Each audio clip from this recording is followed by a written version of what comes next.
విజయవాడ ప్రకాశం barrage పరిస్థితి ఇది. Gate number 69 base అనేది కొంచెం డ్యామేజ్ అయినట్టుగా తెలుస్తుంది. ముఖ్యంగా కృష్ణాలంక వాళ్ళు చాలా జాగ్రత్తలు తీసుకోవాల్సిన అవసరం అయితే ఉంది. మరి కాసేపట్లో ప్రకాశం బ్యారేజ్ బంద్ చేసే అవకాశాలు అయితే ఉన్నాయి.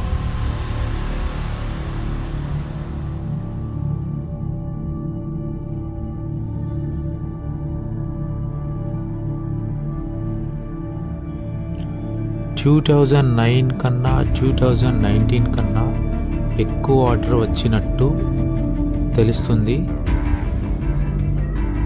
అందరూ చాలా జాగ్రత్తలు వహించాలని కోరుతున్నాం.